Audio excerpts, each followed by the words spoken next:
The truth is, when I left Atlanta in 2020 to move to Africa, I didn't know it at the time, but shortly thereafter, I knew I was never coming back.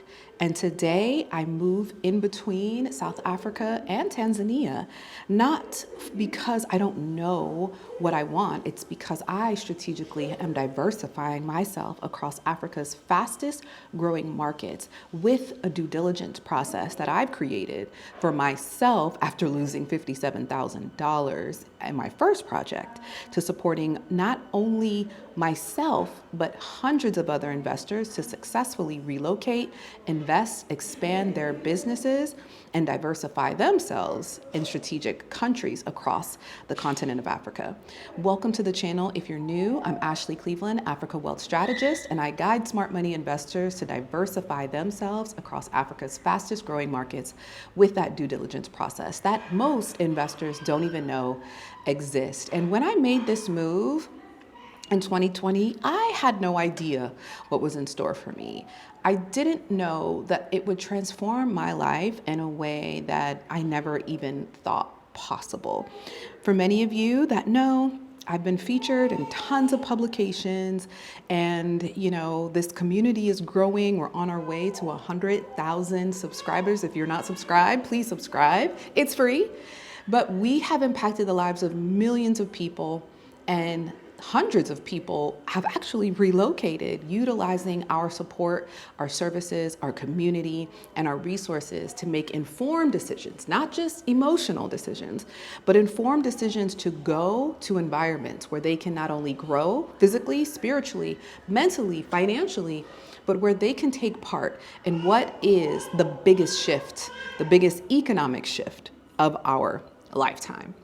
And so let's talk about why I chose these two countries specifically, Tanzania and South Africa. Tanzania, which is where I'm currently at, enjoying the beautiful sun, the warm weather, avoiding the winter. For those that are in South Africa, you know, this is not new. This is on brand for me. This is what I do. When it gets cold in South Africa, I make my way up to East Africa, not just for, a voyage away from the winter, but to check in on the projects in which I am currently invested in, as well as the family and community that I've built here on the ground to support other investors who I'm actively working with in their Tanzanian investments. And so why did I choose the two countries? Well, I've already talked about the differences in weather, but South Africa gives familiarity, right? It gives familiarity for those coming from Western environments.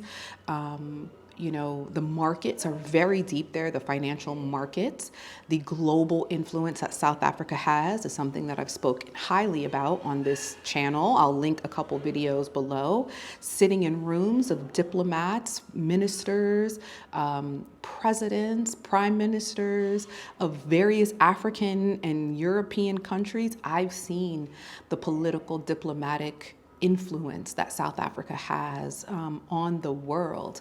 And that was really important to me because the relationship with South Africa at the time and America was still, moderately positive. It proved to be an environment where I could align myself, I could utilize my skill set, and I could be in an environment that was most similar to help me scale professionally and personally, as well as having my children still be exposed to some of the modern amenities that they were accustomed to. But we didn't start in South Africa. We started here in Dar es Salaam, Tanzania. And that is relevant for so many reasons because when I left Atlanta, I was a very highly functioning professional with social influence, financial stability, and, someone who had amassed the things that we are all taught we must amass in this lifetime. I had the house, I had the cars, I had the income, I had the bank accounts, the investments,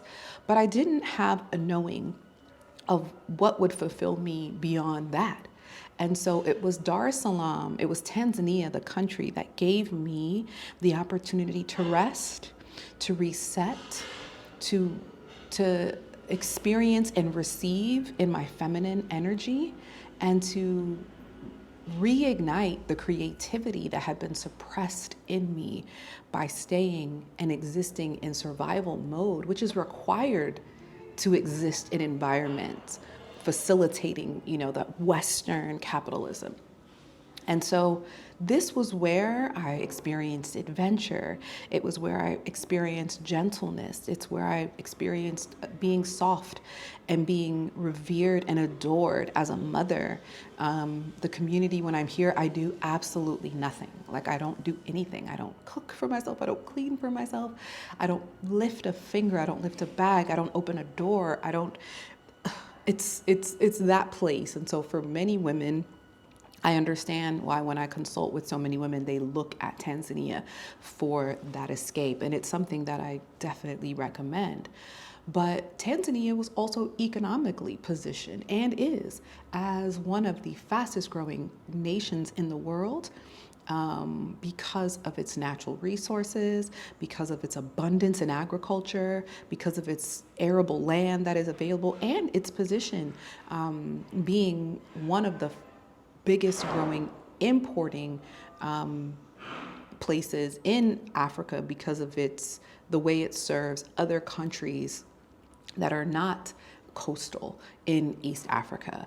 And their alliance and allegiance with foreign countries in this global shift has been something that I saw years ago when their trade between China, between India was being done in their local currency, which was something that I don't think the rest of the world actually knew was happening years ago in an effort for developing countries not to have to trade using the US dollar, which is still currently the world's reserve currency, but we're seeing organizations, we're seeing countries push back on that and doing it effectively, which is what we're in the middle of with the war on Iran by the US and Israel. And so it was the positioning of Tanzania that for me, the long term made sense. It was the peace. It is the peace. It is the people. It is the abundance. It is the cultural, communal, socialist society that feels good, it feels comfortable, It's not perfect, but it's a place where if you are willing to adjust, if you're willing to learn the language of Kiswahili, if you're willing to learn and understand the culture, you can be very comfortable here. Your children can thrive in community. They're safe.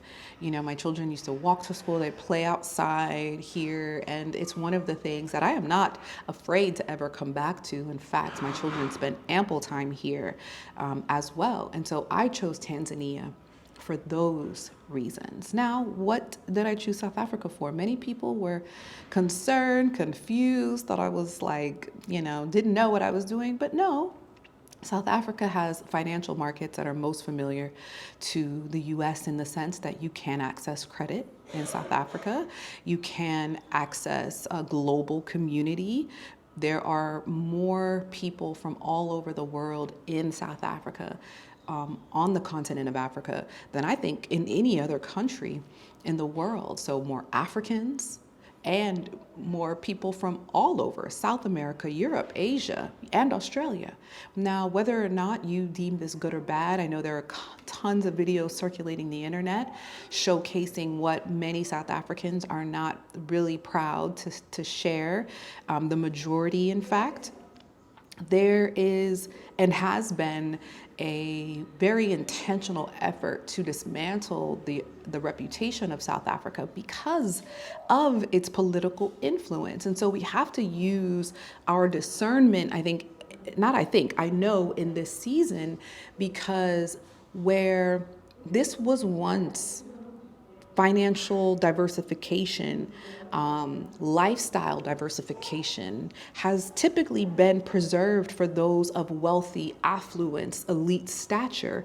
This is no longer an option. A plan B is no longer an option for most. If you have developed and have a level of financial discipline, if you are understanding what is happening and seeing the global economic shift take place, a plan B is a must.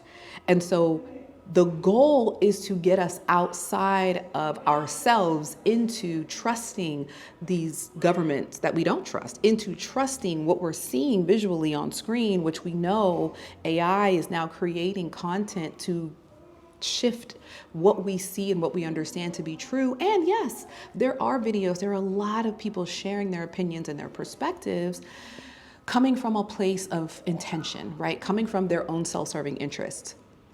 And yes, while I sell products and I sell community and I sell services to investors that are looking for their plan B, don't take my word for it, right? There are tons of people that have now come to the forefront that are offering these things. But the truth is, they didn't offer it for their own sustainability. They offered it because they were able to transform their lives.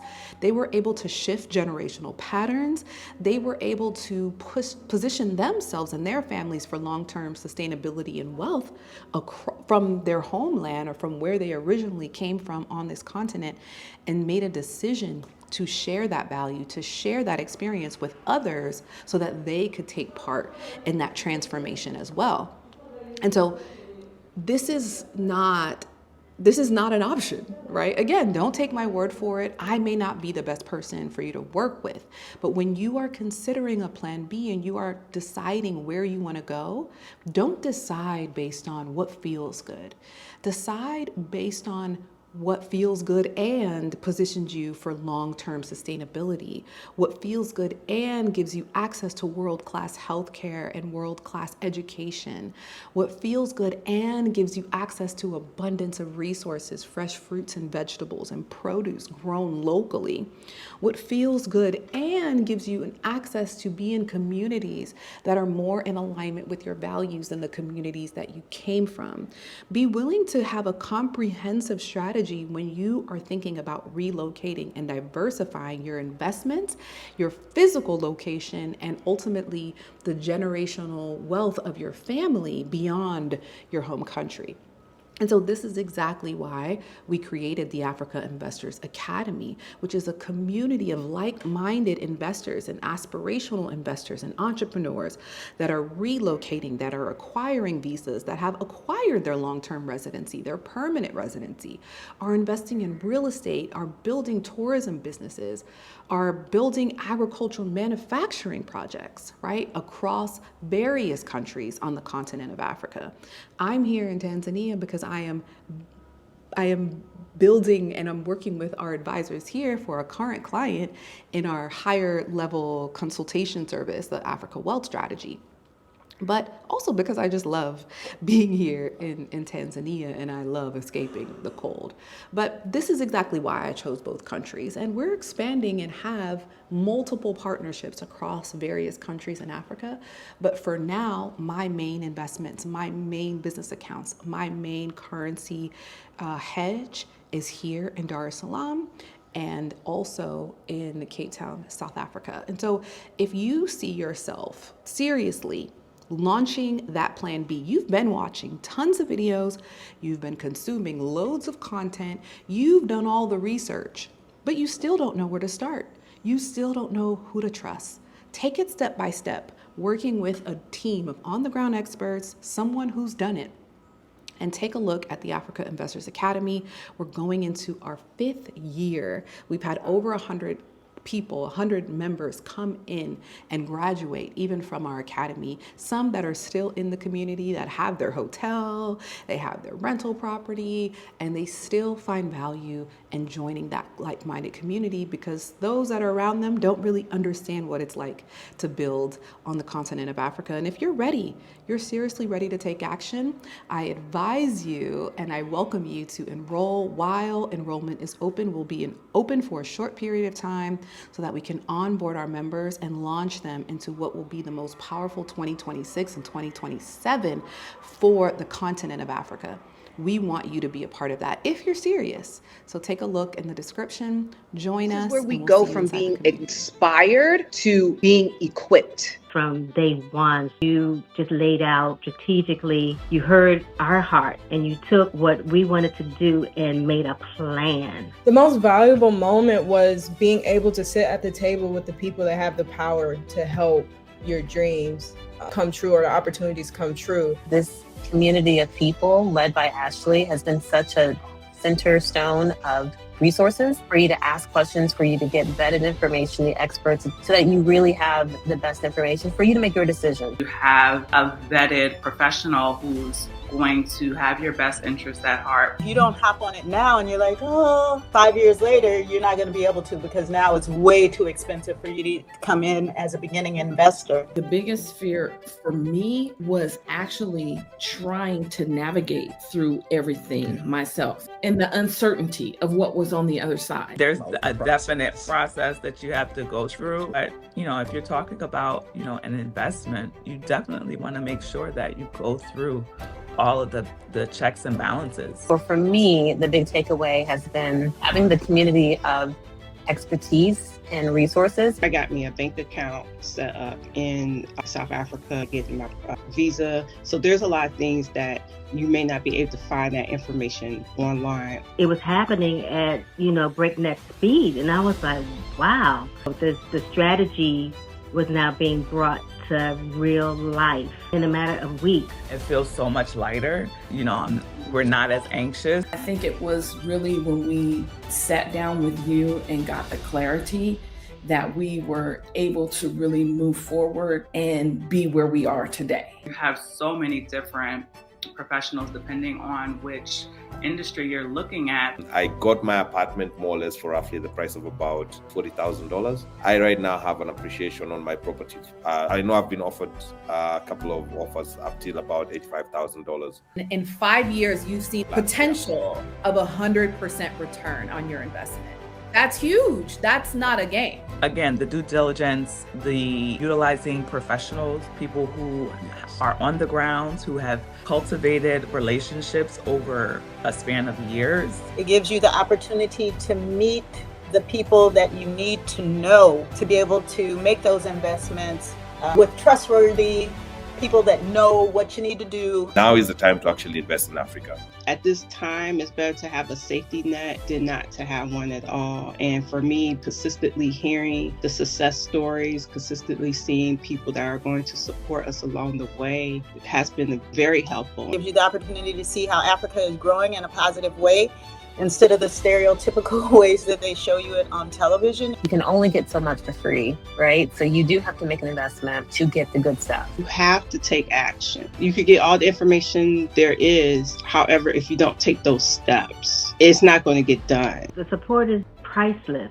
I can't say enough about the support that, Ashley, you provided. You are that guiding light. You got to see people that are actually doing the thing. And something shifts in you when you witness that. It goes from it being abstract concept to being a real, tangible goal. The investment is going to pay dividends, because it really personally has transformed my life. And I would just encourage you, if it's something you've been considering, to try it and see it for yourself. And I would certainly encourage you to do it sooner rather than later so that you can get the best information for you and your family.